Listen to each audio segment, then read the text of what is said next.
जिद्दी आदमी ने इतिहास रचा है। इतिहास केवल वही आदमी रचता है जिसके मन में कोई जिद आ गई हो। कोई भी संस्था अगर सफल हुई है, कोई भी इंडिविजुअल अगर सफल हुआ है, कोई भी बड़ा परिवर्तन आया है, उसके लिए एक आदमी को अपने मन में जिद लानी पड़ती है। दशरथ मांझी भी बड़ी कठिनाई में थे, जिनके बारे में आज सब जानते हैं। दशरथ मांझी की पत्नी लेबर पेन के कारण वो पहाड़ जो 55 किलोमीटर का था उसको पार नहीं करा पाए, उसको अस्पताल नहीं लेके जा पाया। उस आदमी को जिद आ गई, 22 साल लग गए, 55 किलोमीटर का पहाड़ एक छेनी और हथौड़ा लेके तोड़ डाला।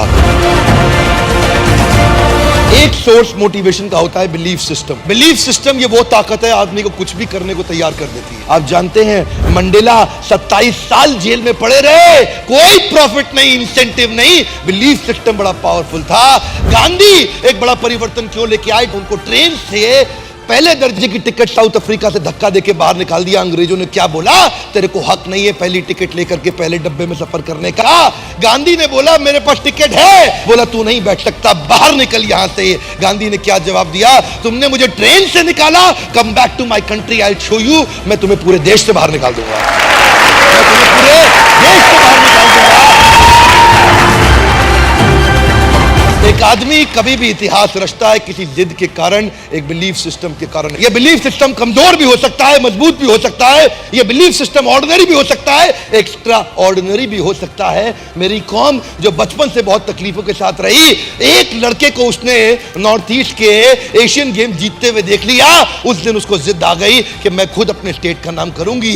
उस दिन उसको जिद आ गई, बहुत बड़ी हो चुकी थी, आज तक कभी बॉक्सिंग नहीं करी, लेकिन उसने कमाल कर दिया। लोग जब भी कमाल करते हैं किसी जिद के कारण करते हैं। ऑर्डिनरी मेंटालिटी के लोग ऑर्डिनरी जीवन बिता करके मर करके चले जाते हैं संसार से, उनको कोई नहीं पूछता। केवल एक्स्ट्राऑर्डिनरी आदमी कर सकता है कोई काम।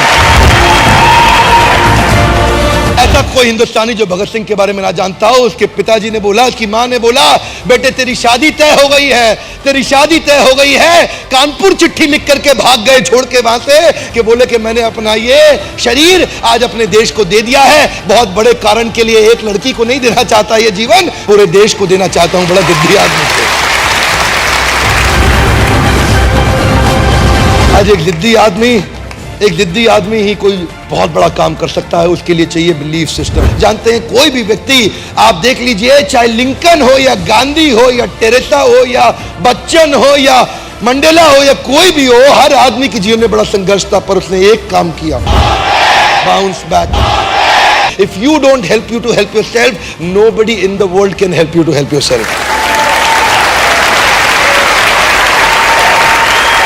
लड़की के बारे में सोच रहा था, मलाला यूसुफजई, जो 12 साल की उम्र में वो लड़की को उसने क्या बोला, टीवी पे एक इंटरव्यू में बोल दिया, तालिबान की क्या औकात, हमारी लड़कियों की पढ़ाई को रुकवा दे, उनके पास अधिकार नहीं है, मैं पढ़ना चाहती हूं, मैं पढ़ूंगी। और कुछ ही दिनों के बाद 2013 में क्या हुआ, एक आदमी बंदूक लेकर के तालिबानी उठा, बस को खोला, बस के अंदर घुस गया उसकी स्कूल की बस में और पूछा कौन है मलाला? वो बोली मैं हूं मलाला, और 3 गोलियां मारी, उसके सर से निकल के फट के कंधे में आ गई। और जानते हैं आप में से कई लोग होंगे जिनका 12 साल का बच्चा होगा। 12 साल के बच्चों को 3 गोलियों से मार दो, और उसने अपने आंदोलन को और तेज कर दिया।